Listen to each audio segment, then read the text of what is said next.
ప్రజాపాలన అభయహస్తం దరఖాస్తుల స్వీకరణ కార్యక్రమంలో తెలంగాణ రాష్ట్ర వైద్య ఆరోగ్య శాఖ మంత్రివర్యులు దామోదర్ రాజనరసింహ పాల్గొన్నారు.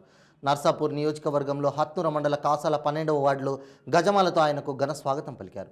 తెలంగాణ తల్లి విగ్రహానికి మరియు అంబేద్కర్ విగ్రహానికి పూలమాల వేసిన ఆరోగ్య శాఖ మంత్రికి ఘన స్వాగతాన్ని పలికారు. హత్నూర మండల నాయకులు కాంగ్రెస్ది ప్రజల ప్రభుత్వం అని, ప్రజాపాలకులకు చిరునామా కాంగ్రెస్ పార్టీ అని తెలంగాణ రాష్ట్ర వైద్య ఆరోగ్య శాఖ మంత్రి దామోదర నరసింహరావు అన్నారు.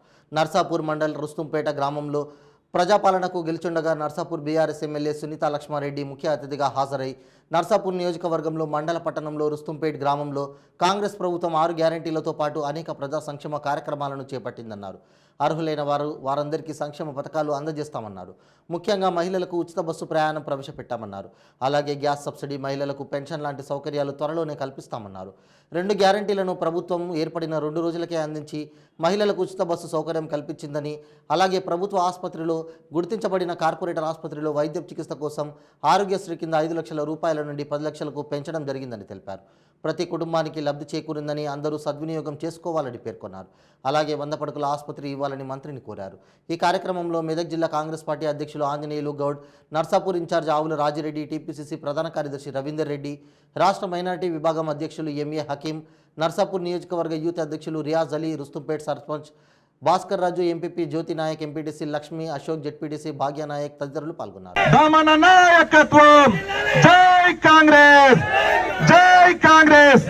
అన్న ధన్యవాదాలు అన్న, ఎంత బిజీ ఉన్నా మా దగ్గర ఆగి ఒక 2 నిమిషాలు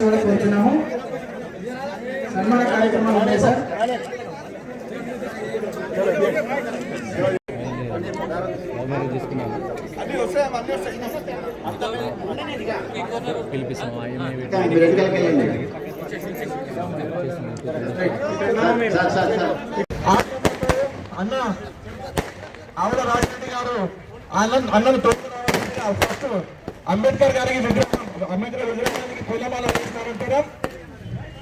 వెన్నుదన్నుగా ఉంటే పార్టీ ఏ స్థాయిలో ఉన్నా నేనున్నానని చెప్పుకుంటా ధైర్యం ఇస్తున్నటువంటి మన అన్న ఆత్మబంధువు దామోదరన్న గారికి స్వాగతం, సుస్వాగతం.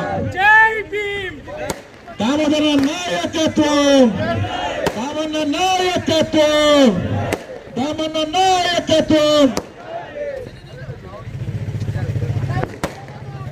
ఇచ్చినాం, మళ్ళీ ఇప్పుడు అదే కొనసాగించాలి. అప్పుడు ఇచ్చినామా లేదా? మళ్ళీ ఇప్పుడు ఇవ్వాలి. పెద్ద బరువు ఇది. ఖచ్చితంగా కాంగ్రెస్ ప్రభుత్వము మీ అందరి ఆశలతోటి తెలంగాణలో మార్పుతోటి ప్రభుత్వం ఏర్పడ్డది. మా వంతు బాధ్యతగా మీ ప్రాంతాన్ని అభివృద్ధి చేయాలి. మీ ప్రాంతం అంటే మా ప్రాంతమే, మా పాత మెదక్ జిల్లానే కదా, ఇక్కడ మన ప్రాంతాన్ని మేము అభివృద్ధి చేసుకోవాలి. ఈ సంక్షేమం, ఈ వాగ్దానాలు కూడా ఖచ్చితంగా మహాలక్ష్మి కానీ, ఇళ్ళ జాగలే కానీ, ఇళ్ళే కానీ, గృహలక్ష్మి కరెంటు ఆనాడు పేదవాళ్ళకు ఇంటికి కరెంటు ఉచితంగా వస్తుండే, గుర్తుందా మీకు? మర్చిపోయారు కదా, 10 ఏళ్ళు అయిపోయింది, మర్చిపోతున్నాం. ఆనాడు ఇందిరమ్మ ఇంటికి కరెంటు సప్లై అనేది ఇది అవునా కదా? కరెంటు ఫ్రీ ఇచ్చిన ఇంటికి ఎప్పుడు మర్చిపోయినట్టు అందరూ. ఇళ్లకు, వ్యవసాయం కాదు, ఇళ్లకు. సో అదే రకంగా ఇప్పుడు కూడా ఆలోచనతోటే ఈ ప్రభుత్వం ముందుకు వచ్చి రేవంత్ రెడ్డి గారి నాయకత్వంలో మీకందరికీ కూడా ఈ సేవలు అందించాలి. సంక్షేమంతో సహా అభివృద్ధిలో ప్రధానంగా సంక్షేమంలో ఏముండాలంటే ప్రతి పాఠశాలకు మౌలిక సదుపాయాలు, ప్రతి ఒక్క ఆసుపత్రికి, అది పల్లె దవాఖాన అంటే లేదా సబ్ సెంటరే కానీ, పిఎస్సిఏ కానీ, ఏరియా హాస్పిటలే కానీ, జిల్లా హాస్పిటలే కానీ, దానికి ఏవేవి అవసరాలు ఉన్నాయో అవసరాలు రాబోయే కాలంలో ఖచ్చితంగా తీర్చాలనే ఆలోచన ఈ ప్రభుత్వానికి ఉంది. కనుక ఈరోజు మీరు విజయవంతంగా ఈ ప్రజాపాలన కార్యక్రమంలో పాల్గొని దీన్ని మాకు సందేశాన్ని ఇచ్చారు, మాకు ఒక బాధ్యతను ఇచ్చారు. ఈ బాధ్యతను సక్రమంగా, విజయవంతంగా ముందుకు తీసుకెళ్తామనే విషయాన్ని మీకు తెలియజేస్తూ, నూతన సంవత్సరం శుభాకాంక్షలు తెలియజేస్తూ నేను సెలవు తీసుకుంటాను. గ్రామంలో ప్రజాపాలన కార్యక్రమం జరుపుకుంటున్నాను. ఈ కార్యక్రమంకి ముఖ్య అతిథిగా వచ్చిన గౌరవనీయులు మంత్రివర్యులు శ్రీ దామోదర్ రాజనరసింహ సార్ గారికి, స్థానిక శాసనసభ్యులు సునీతా లక్ష్మారెడ్డి గారికి, ఇక్కడికి వచ్చిన స్థానిక సర్పంచ్ గారికి, జెడ్పీటీసీ గారికి, ఎంపీపీ గారికి, ఎంపీటీసీ గారికి, ఇక్కడికి వచ్చిన మా additional collector local bodies Ramesh గారికి, ఇక్కడికి వచ్చిన అందరూ ప్రజాపతులకి, అధికారులకి, మీడియా మిత్రులకి, గ్రామస్తులకి అందరికీ పేరు పేట నమస్కారం. అయితే మీ అందరికీ తెలుసు, మనం పోయిన నెల 28 తారీఖు నుంచి ఈ ప్రజాపాలన కార్యక్రమం మొత్తం జిల్లాలో, మొత్తం రాష్ట్రంలో జరుపుకుంటున్నాము. మాకు మొత్తం 469 గ్రామ పంచాయత్, 75 వార్డులో, ప్రతి ఒక్క గ్రామ సభ, గ్రామ పంచాయత్లో ప్రతి ఒక్క వార్డులో గ్రామ సభ అండ్ వార్డు సభ పెట్టి మనమే సర్కారే మీ దగ్గర వచ్చి ఈ 5 గ్యారంటీ సంబంధించిన ఏవైతే అప్లికేషన్ ఉన్నాయో మనం తీసుకోవడం జరిగింది. అయితే మాకు చాలా మంచిగా ప్రజల నుంచి చాలా మంచిగా రెస్పాన్స్ కూడా రావడం జరిగింది. ఎందుకంటే సుమారుగా మనం టార్గెట్ ఏవైతే ఉన్నాయో ఆ టార్గెట్ కూడా రీచ్ చేయడం జరిగింది. ముఖ్యంగా మాకు మంత్రివర్యులు కూడా వారు కూడా మాకు దిశానిర్దేశం ఇచ్చి ఆదేశాలు ఇచ్చి ఒక వార్డ్ సభలో కానీ కౌంటర్స్ ఏర్పాట్లు చేయడం కానీ, లేదు అడ్వాన్స్లో మీ అందరికీ అప్లికేషన్ ఇచ్చి మన అక్కడ హెల్ప్ డెస్క్ కూడా ఏర్పాట్లు చేసి అంగన్వాడీ టీచర్ కానీ, ఆశా కానీ, పంచాయత్ సెక్రటరీ కానీ ప్రతి ఒక్క మీకు ఏవైతే లాభాలు కావాలో ఏ విధంగా నింపాలి దానికి క్లియర్గా ప్రతి ఒక్క గ్రామస్తులకి, ప్రతి ఒక్క కుటుంబాలకి కూడా గైడ్ కూడా చేయడం జరిగింది. దీనివల్ల ఈ రోజు కూడా ఈ మన ఊరిలో కూడా సుమారుగా 561 కుటుంబాలు ఉంటే ఇప్పటి వరకు 532 కుటుంబాల నుంచి ఆల్రెడీ అప్లికేషన్, అంటే సుమారుగా 99% అప్లికేషన్ రావడం జరిగింది. ఇంకా ఓన్లీ 29 కుటుంబాల నుంచి అప్లికేషన్ రావాలి. మీరు ఈ రోజు ఇక్కడే కూడా కౌంటర్ ఏర్పాట్లు చేయడం జరిగింది. సో ఏవైతే 29 కుటుంబాలు ఇంకా కూడా అప్లికేషన్ ఇవ్వాలో మీరు ఇక్కడ కూడా కౌంటర్లో ఇచ్చి అప్లికేషన్ సబ్మిట్ చేయడానికి అవకాశం ఉంటుంది. దీంతో పాటు ఒక అప్లికేషన్ ఇచ్చిన తర్వాత మీ ప్రతి ఒక్కరికి అక్నాలెడ్జ్మెంట్ కూడా ఇస్తున్నాము. సో ఆ అక్నాలెడ్జ్మెంట్ కూడా చాలా ఇంపార్టెంట్ ఉంది. దయచేసి ప్రతి ఒక్కరు ఆ అక్నాలెడ్జ్మెంట్ కూడా జాగ్రత్తగా మీ దగ్గర పెట్టాల్సిన అవసరం ఉంటుంది. నేను మీ అందరితో కోరుతున్నాము. ముఖ్యంగా మొత్తం మన జిల్లాలో గౌరవనీయులు మంత్రివర్యులు వారి ఆదేశాల మేరకు అన్ని గ్రామ సభ, అన్ని వార్డ్ సభ ఈ రోజు కంప్లీట్ అయిపోతాయి. ఇందాక నేను చెప్పినట్టు 469 గ్రామ సభ, 75 వార్డు కూడా ఈ రోజు కంప్లీట్ అయిపోతాయి. నిన్నటి నుంచి మనం కంప్యూటర్ ఆపరేటర్స్ కి కూడా ట్రైనింగ్ ఇచ్చి మీ ప్రతి ఒక్క అప్లికేషన్ కి డేటా ఎంట్రీ కూడా స్టార్ట్ చేయడం జరిగింది.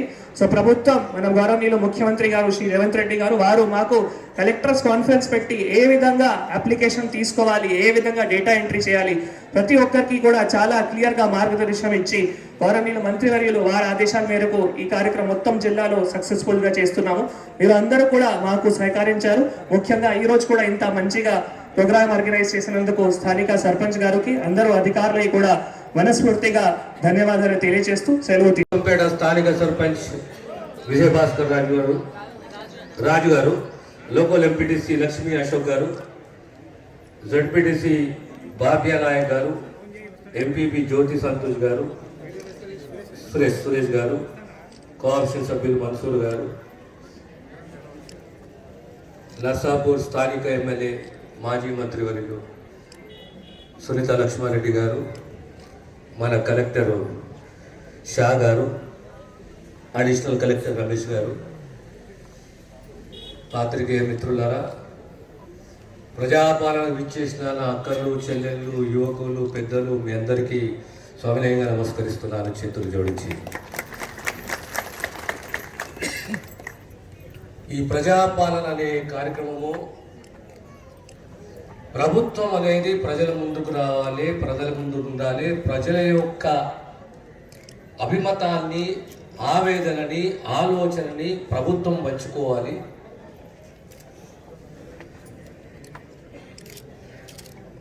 గత 9.5 సంవత్సరాలు సంబంధాలు తప్పుండే ప్రజలతోటి చాలా మటుకు ఆన్లైన్ ఉండే, ఆన్లైన్ వ్యవస్థ కొనసాగుతుంది. కానీ మనం కూడా ప్రజల ముందుకు పోవాలి. వాళ్ళకి ఇచ్చిన వాగ్దానాలు ఏంటియో దరఖాస్తు రూపంలో స్వీకరించాలి.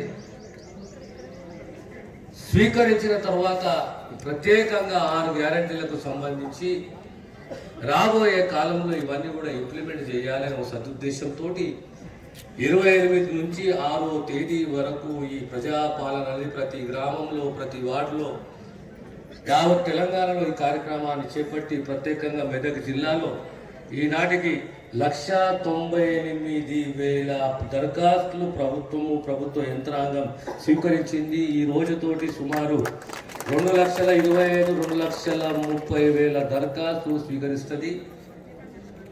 రకరకాల అంశాలు ఉన్నాయి. యంత్రాంగం తెలంగాణ రాష్ట్రంలో ప్రభుత్వ యంత్రాంగం కలెక్టర్ గారి నాయకత్వంలో చక్కగా విజయవంతంగా ఈ కార్యక్రమాన్ని నిర్వహిస్తూ వచ్చింది. వారిని అభినందిస్తున్నాను. ఇకపోతే వ్యవస్థ అనేది శాశ్వతము. వ్యవస్థ అంటే ఏంటి? ప్రభుత్వము శాశ్వతము. మనుషులు మారుతుంటారు, పార్టీలు మారుతుంటాయి, వ్యవస్థ మాత్రం కొనసాగాలి. వ్యవస్థ కొనసాగినప్పుడు ప్రాంతానికి, గ్రామానికి, ప్రాంతానికి, రాష్ట్రానికి, సమాజానికి మేలు జరిగే రీతిగా విధంగా మనం పనిచేయాలి. 60 సంవత్సరాలు పోరాడి కోరి మళ్ళీ త్యాగాలతోటి తెచ్చుకున్న తెలంగాణ ఇది. తెలంగాణలో ప్రధానంగా మన అంశం ఏముండే 69 ఎడ్యుకేషన్లో ఉద్యోగాలు, స్థానిక ఉద్యోగాలు 69, 68, 69లో ప్రధానంగా నీటి వ్యవస్థ ఉన్నా, నిధుల వ్యవస్థ ఉన్నా, దానికన్నా ముఖ్య వ్యవస్థ ఏముండదంటే నియామకాలు, అంటే ఉద్యోగాలు. 69 అంటే 79, 89, 99, 2009, 2019 అంటే సుమారు 54, 55 ఏళ్ల కింద తెలంగాణ మా ప్రాంతం రాష్ట్రంగా మారాలి అని పోరాడిన దేని గురించి అని ప్రధానంగా మన ఉద్యోగాల గురించి. వ్యవస్థలో కొన్ని మార్పులు కావాలి. ప్రధానంగా మీ అందరూ యువకులు, మా సంగారెడ్డి కానీ, మెదకే కానీ, ఈ ప్రాంతం వాళ్ళందరూ అడుగుతున్నది ఏంటి అంటే, మా ప్రాంతము పాత విధంగా ఏ రకంగా అయితే విధంగా ఉన్నదో ఆ విధంగా మాకు జోనల్ సిస్టమ్ కావాలి. మా ఉద్యోగాలు, మా బదిలీలు మా ప్రాంతంలో, మా జోన్లో ఉండాలి అనేది మీ అందరు దరఖాస్తుల యొక్క సారం ఇది. దీన్ని పరిష్కరించుకోవాలంటే రాజకీయాలకు అతీతంగా ఒక కమిటీ చేసుకోవాలి. కమిటీ సంగారెడ్డి కానీ, జోగిపేట కానీ, నర్సాపూరే కానీ, ఏ ప్రాంతమే కానీ, యువకులు, చదువుకున్నారు, నిరుద్యోగులు, ఉద్యోగస్తులు అందరూ కూడా కూర్చొని దీనికి పరిష్కార మార్గం అనేది మనం వెతుక్కోవాలి. పరిష్కార మార్గం అంటే విద్యావంతులు, మేధావులు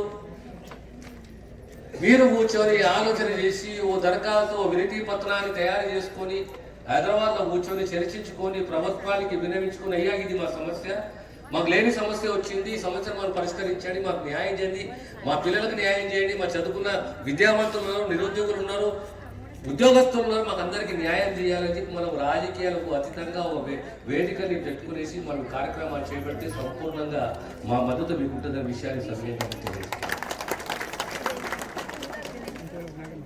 ఇకపోతే మనము వివిధ అంశాల వరకు వస్తే అభివృద్ధి అనేది, సంక్షేమం అనేది నిరంతర ప్రక్రియ.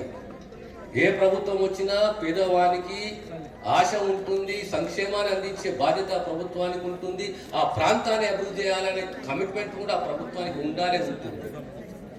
సో రాజకీయాలు ఈరోజు కొత్త కాదు. మేము సుమారు 60 సంవత్సరాల రాజకీయ చరిత్రలో ఓడితేమి గెలుస్తేమి ఓడితేమి, కానీ ప్రజలతో ఉండి, ప్రజలతో మమేకమై, ప్రజల యొక్క సాధక బాధకాలను తెలుసుకొని వారికి ఏవి కావాలనేది కనీసం వాళ్ళు 10 అడిగితే మనం 5 చేసినా మన జన్మ తరిస్తుంది. అది నా నమ్మకం. ఈరోజు గ్యారంటీల గురించి మనం మాట్లాడుతున్నాం. ఉచితంగా బస్సు ప్రయాణం మహిళలకు, ఆర్టీసీ బస్సు. అదే రకంగా ఆరోగ్యశ్రీ. ఆనాడు రాజశేఖర రెడ్డి గారు ఉన్నప్పుడు ఇది అద్భుతమైన ఆలోచన ఆరోగ్యశ్రీ అంటే. దేశంలో ఎక్కడ వెళ్ళే ఆలోచన ఆరోగ్యశ్రీ. ఆరోగ్యశ్రీ ప్రతి ఒక్క పేద కుటుంబానికి బాసటగా ఉండే ఒక ధైర్యం ఇచ్చింది. సహజంగా ఏ ప్రభుత్వానికైనా అన్ని శాఖలున్నా, ఎన్ని రంగాలున్నా అన్నిట్లో ముఖ్యమైనది ఏంటి అంటే పేదవారికి సంబంధించింది విద్య, వైద్యం. విద్య ఎందుకు? నా పిల్లలకు విద్య కావాలి, ప్రమాణాలతో కూడే విద్య కావాలి. అది నా వీక్నెస్, అది నా బలహీనత. వైద్యమో నా తల్లిదండ్రులకి వైద్యం కావాలి. నేను వైద్యానికి ప్రైవేట్ హాస్పిటల్, కార్పొరేట్ హాస్పిటల్ పోతున్నా అంటే నా పొదుపు పైసలన్నీ కూడా పోతాయి, నేను అప్పుల పాలవుతాను. సర్కారు బాధ్యత తీసుకోవాలి. నా పిల్లలది, నా తల్లిదండ్రులది, నాది, నా భార్య ఆరోగ్యానికి బాధ్యత సర్కారు తీసుకోవాలి. నా పిల్లలకు సంబంధించిన విద్యా ప్రమాణంతో కూడిన విద్యకు బాధ్యత సర్కారు తీసుకోవాలి. ఏ సమాజం తీసుకున్న ప్రపంచంలో ఈ 2 అంశాలు పరిపాలించేవారు, ఆ ప్రభుత్వాలు, ఆ నాయకులు ఈ బాధ్యత తీసుకోవాలి. మనం అదృష్టం ఏంటి అంటే గతంలో మంత్రి ఉన్నప్పుడు విద్యాశాఖ మంత్రి ఉంటుంది, ఈసారి మంత్రి ఉన్నప్పుడు వైద్య శాఖ మంత్రి ఉంటుంది. మళ్ళీ మన ప్రాంతానికి, తెలంగాణకు, తెలంగాణ చిన్న రాష్ట్రం వల్ల మన ప్రాంతానికి, మన సమాజానికి మేలైన వైద్యం అందించాలి. నాకు ఇంతకుముందు చెప్తుండేవారు మెదక్కు ఒక సిటీ స్కాన్ కావాలని చెప్పి. డయాలసిస్ సెంటర్ ఉన్నామా మీకు? డయాలసిస్ సెంటర్ లేదా? డయాలసిస్ సెంటర్ లేదు. సో డయాలసిస్ సెంటర్ మన నర్సాపూర్ కావాలి. బ్లడ్ బ్యాంక్ నర్సాపూర్కు డయాలసిస్ సెంటర్ కావాలి. అంటే అప్పట్లో కొడుతున్నారంటే నా మీద బరువు పెడుతున్నారు అన్నమాట. అందుకో సపోర్ట్ కొడుతున్నా నాకు అర్థమైపోయింది, నా మీద బరువు పెడుతున్నారని చెప్పేసి. ఏం తల్లి? సో మీకు బెడ్ బ్లాంక్ కావాలి, డయాలసిస్ సెంటర్ కావాలి, అంబులెన్సెస్ ఉన్నాయి, ఏం చేయాలా? అన్ని మండలాలు ఉన్నాయా? 100 బెడ్ హాస్పిటల్ 75 అయింది. దాని 150 చేసి మనకు ఆక్సిజన్ ప్లాంట్ 50 లక్షలతో శాంక్షన్ అయింది. సరే, అవన్నీ సంతోషం కానీ రాతపూర్వకం. కానీ ఇప్పుడు నేను అడిగిన ప్రశ్న ఏంటి అంటే, మీ దగ్గర ప్రతి మండల్కు 108 ఉన్నదా అని అడిగా. 108 లేదు. జిల్లా మండలం how many mandals you have? 20 mandals. You are following short of 8 108. am I right? ఇంకా 108 కావాలి, ఇంకా 8 కావాలి మన మెదక్ జిల్లాకు. ఏదో గీత గీసులు మంచిగా అవుతాం, మేమైనా మంచిగా అయ్యుతాం, మీరైనా అందరం ఒకటే ఉంటుంది. మన కర్మగారు మీరు అట్టపోయినా ఇటు వచ్చింది. రోడ్లు వేస్తాం, దబ్బే దుడ్లేవి అంటే నువ్వు చెప్తున్నావు కదమ్మా, రోడ్లు వేయాలి అన్ని అంటున్నావు. అన్ని యథార్థం వాస్తవాలే. మొట్టమొదట సంక్షేమం అందియాలి, తర్వాత అభివృద్ధికి పోవాలి. ప్రత్యేకంగా సమాజంలో మహిళలకు ప్రత్యేకత ఉంది. ఆ ప్రత్యేక గౌరవము మహిళలకు ఇవ్వాలి. దాన్ని దృష్టిలో పెట్టుకుని ఈనాడు రేవంత్ రెడ్డి గారు, మా ముఖ్యమంత్రి గారు ప్రకటించినప్పుడు ఎక్కడ కౌంటర్ ఉన్నా ప్రత్యేకంగా మహిళలకు కౌంటర్ ఉండాలి, దివ్యాంగులకు కౌంటర్ ఉండాలి, వాళ్ళ గౌరవము వాళ్ళకి ఇవ్వాలి. అందులో భాగమే ఈరోజు గ్యాస్ సిలిండర్ 500కు, మహాలక్ష్మి రూపం 2500 రూపాయలు ఇవ్వాలి. రాబోయే కాలంలో మీకు గ్యాస్ సిలిండరు, మహాలక్ష్మి అని చెప్పేసి కూడా నేను తెలియజేస్తూ, మరి ఈ గ్రామ సభ అనేది ప్రజాపాలన అనగానే మనకి ఇప్పుడు ముఖ్యమంత్రి గారి సందేశాన్ని వినిపించడం జరిగింది. మరి కాంగ్రెస్ పార్టీ అధికారంలోకి వస్తే 6 గ్యారెంటీలను ఇస్తామని చెప్పేసి చెప్పడం జరిగింది. దానిలో భాగంగానే ప్రభుత్వం ప్రజల దగ్గరికి రావాలన్న ఒక ఆలోచనతో ప్రజాపాలన తీసుకొని వస్తూ మరి 28వ తారీఖు నుంచి ఈ రోజు వరకు కూడా ప్రతి గ్రామంలో గ్రామ సభలు నిర్వహిస్తూ రావడం జరిగింది. చాలా గ్రామ సభలో మేము కూడా పార్టిసిపేట్ చేయడం జరిగింది. ఈరోజు ప్రభుత్వం ప్రజలకు సంబంధించినటువంటి సమస్యలు తీర్చడంలో పిటిషన్స్ తీసుకుంటూ ఉన్నారు కాబట్టి దాన్ని మేము కూడా తప్పకుండా స్వాగతిస్తాం, సహకరిస్తామని చెప్పేసి కూడా నేను మంత్రి గారికి సభ ద్వారా నేను తెలియజేస్తా ఉన్నాను. ఎందుకంటే ప్రజలకు సంబంధించినటువంటి అవసరాలన్నీ కూడా తీర్చడానికి ఈరోజు ప్రభుత్వం ఈ యొక్క వేదికగా మరి వాడుతూ ఉంది. కాబట్టి ఈ వేదిక ద్వారా ప్రజలు ఏవైతే మన పిటిషన్స్ ఇవ్వడం జరుగుతూ ఉందో వాటన్నిటిని కూడా తొందరనే పరిష్కరించి వారికి ఆ సమస్యలు తీర్చాలని చెప్పేసి కూడా నేను కోరుతా ఉన్నాను. దీనికి సంబంధించి ఈ పిటిషన్లో 5 సమస్యలకు సంబంధించినటువంటి మనం పిటిషన్స్ దరఖాస్తు చేసుకోవడం జరుగుతోంది. దాంట్లో మొదటిది మహాలక్ష్మి పథకం. మహాలక్ష్మి పథకంలో మరి 500కే గ్యాస్, అదేవిధంగా 2500 రూపాయలు 10 మహిళలకు ఇవ్వడం జరుగుతోంది. ఇంకొకటి మూడోది బస్సు ఆల్రెడీ ఇవ్వడం జరుగుతోంది కాబట్టి ఫ్రీ బస్ ఆల్రెడీ వస్తుంది కాబట్టి మహాలక్ష్మి పథకంలో ఇప్పుడు 500 రూపాయల గ్యాస్, అదేవిధంగా 2500 రూపాయలకు సంబంధించినటువంటి ఏదైతే స్కీమ్ ఉందో దానికి దీంట్లో దరఖాస్తు చేసుకోవడం జరుగుతోంది. అదేవిధంగా మనకు రెండవది రైతు భరోసా. ఇంతకుముందు రైతు బంధు, ఇప్పుడు రైతు భరోసా. ఒక్కొక్క రైతుకు 15,000 రూపాయలు ఇవ్వడం జరుగుతోంది కాబట్టి దానికి రైతుకు సంబంధించినటువంటి డీటెయిల్స్ అన్ని ఇస్తూ దానికి దరఖాస్తు చేసుకోవాలి. ఒకవేళ రైతుకు భూమి లేకపోతే ఎవరైనా కౌలు తీసుకున్నట్టయితే కౌలు రైతుల కింద ప్రభుత్వం ఈరోజు వారికి కూడా 12,000 రూపాయలు ఇస్తామంటున్నారు కాబట్టి దాన్ని కూడా దరఖాస్తు చేసుకోవాల్సినటువంటి అవసరం.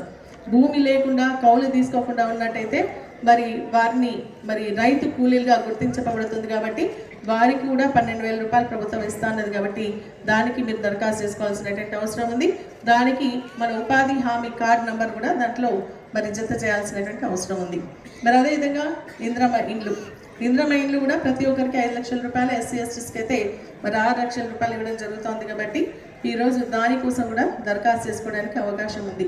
మరి అదేవిధంగా ఉద్యమకారులు ఉన్నట్టయితే అమరవీరుల కుటుంబాలు అంటే వారికి 250 గజాల స్థలము, ఇల్లును కూడా ఇవ్వడం జరుగుతోంది కాబట్టి దానికి దరఖాస్తు చేసుకోవడానికి అవకాశం ఉంది. అదేవిధంగా గృహజ్యోతికి సంబంధించి కూడా మరి ఆల్రెడీ 200 యూనిట్లు వాడుకున్నటువంటి వాళ్ళకి ఫ్రీ కరెంట్ అని చెప్పడం జరిగింది కాబట్టి దానికి దరఖాస్తు చేసుకోవడానికి అవకాశం ఉంది. చేయూత పథకం 5వది. దీనికి సంబంధించి కూడా ఆరోగ్యశ్రీ పథకం మన గౌరవ మంత్రి గారి శాఖ కూడా 5 లక్షల నుంచి 10 లక్షల రూపాయలు చేయడం జరిగింది.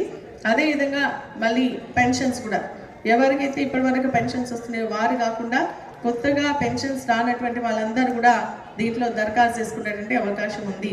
ఇంతకుముందు చెప్పినట్టుగా వితంతు కానీ, వికలాంగులు కానీ, వృద్ధాపకం కానీ, ఒంటరి మహిళ కానీ, చేనేత బీడీ కార్మికులు కానీ, గీతా కార్మికులు కానీ, డయాలసిస్ పేషెంట్స్ కానీ, మరి అదేవిధంగా బోధకాలు ఉన్నటువంటి వాళ్ళు కానీ, ఎయిడ్స్కి సంబంధించినటువంటి బాధాగ్రస్తులు కానీ దీంట్లో దరఖాస్తు చేసుకోవడానికి అవకాశం ఉంది. దీనికి ప్రతి పిటిషన్కి మనము రేషన్ కార్డ్, ఆధార్ కార్డ్ జత చేసి ఇవ్వడం జరుగుతోంది. రేషన్ కార్డు లేకపోతే కూడా ప్రభుత్వం మనకు అవకాశం కల్పిస్తూ ఒక తెల్ల కాగితం మీద మీరు దరఖాస్తు చేసుకొని రేషన్ కార్డు కోసం అని చెప్పడం జరిగింది. భూమికి సంబంధించినటువంటి సమస్యలు కానీ లేదంటే గ్రామంలో ఏదైనా సమస్యలు ఉంటే వాటిని కూడా దరఖాస్తు చేసుకునేటువంటి అవకాశం ఉంది. ఇప్పుడే మన సెక్రటరీ గారు మాట్లాడుతూ చెప్పడం జరిగింది 571 అప్లికేషన్స్ ఇచ్చినాం. ఆల్రెడీ చాలా వరకు అయిపోయినా ఇంకా 29 మాత్రమే మిగిలి ఉన్నాయని, అవన్నీ కూడా ఈ రోజు వరకు ఇచ్చేసినట్టయితే కలెక్ట్గా చెప్పినట్టుగా వాటన్నిటిని కూడా కంప్యూటరైజ్ చేసి మరి మనకు ప్రభుత్వం ఇచ్చేటప్పుడు వాటన్నిటిని కూడా మనకు శాంక్షన్ చేయడానికి అవకాశం ఉంటుంది. ఈ పిటిషన్ ఇచ్చిన తర్వాత మనకు ఒక అక్నాలెడ్జ్మెంట్, ఒక రసీద్ ఇస్తున్నారు. ఆ రసీద్ని జాగ్రత్తగా దాచిపెట్టుకోవాలి. ఆ రసీద్లో మనం దేని కోసం అప్లికేషన్ పెట్టుకుంటున్నారో దానన్నింటి కూడా టిక్ చేసి కూడా జరుగుతూ ఉంది కాబట్టి దాన్ని జాగ్రత్తగా దాచిపెట్టుకోవాల్సిందిగా కూడా మీ అందరినీ కోరుకుంటూ, మరి అవకాశం వస్తుంది కాబట్టి ఖచ్చితంగా వీటన్నిటిని మీకు అందించాలని పారదర్శకతతోని, మరి అదేవిధంగా అర్హత ఉన్నటువంటి ప్రతి ఒక్కరికి ఈ పథకాలు అందాలని ఒక లక్ష్యంతోనే మరి ఈ కార్యక్రమం పోతుంది కాబట్టి దాన్ని పూర్తిగా మేము స్వాగతిస్తాం, మరి అదేవిధంగా సహకరిస్తామని చెప్పేసి కూడా నేను తెలియజేస్తూ, మరి అన్న మొట్టమొదటిసారి రావడం జరిగింది.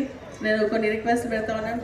ఇక్కడ నియోజకవర్గానికి సంబంధించిన ప్రతి ఒక్కరి సమస్య ఏంటంటే మళ్ళా మెదక్ జిల్లాని మరి చార్మినార్ జోన్లోకి ట్రాన్స్ఫర్ చేయాలని, మెదక్ జిల్లాకు సంబంధించి సిరిసిల్ల జోన్ 4లో ఉంది, దాన్ని మన చార్మినార్ జోన్ 6లోకి ట్రాన్స్ఫర్ చేయాల్సిందిగా వాళ్ళందరూ కూడా విజ్ఞప్తి చేస్తాను. ఉద్యోగులు కానీ నిరుద్యోగులు కానీ చాలా సమస్యలు ఎదుర్కొంటా ఉన్నారు. అప్పుడు కూడా శాతవాహన కాలేజ్ యూనివర్సిటీని మనం జత చేసినప్పుడు అప్పుడు కూడా మేము పోరాటం జరిగింది. అన్న నేను అప్పుడు మినిస్టర్స్గా ఉన్నా, దాన్ని అక్కడికి వెళ్లకుండా మేము ప్రయత్నం చేయడం జరిగింది.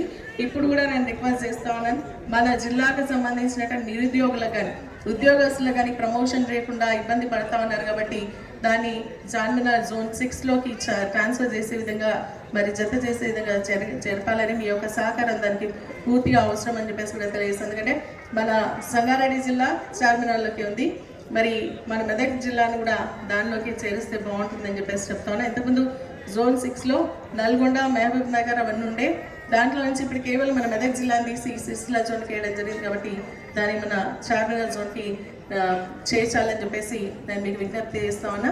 అదేవిధంగా ఈరోజు చాలా వరకు రోడ్స్ శాంక్షన్ అయి ఉన్నాయి మన నియోజకవర్గంలో. అవన్నీ కూడా బీటీ రోడ్స్ టెండర్స్ ఎవరు ముందుకు రావట్లేదు. అవన్నీ కూడా ఈరోజు ఈ రోడ్డు మనం వస్తున్నటువంటి రోడ్డు కూడా చూస్తాను, ముసుపేట నుంచి ఇప్పుడు మళ్ళీ నాగులపల్లికి వెళ్ళి చికిల్లాపూర్ పోయే రోడ్డు, కానీ చాలా రోడ్స్ టెండర్స్ రాకపోవడం వల్ల ఆగిపోయినాయి. దాన్ని ఈరోజు ప్రభుత్వం మరి క్యాన్సిల్ చేస్తారని చెప్పేసి అంటూ ఉన్నారు.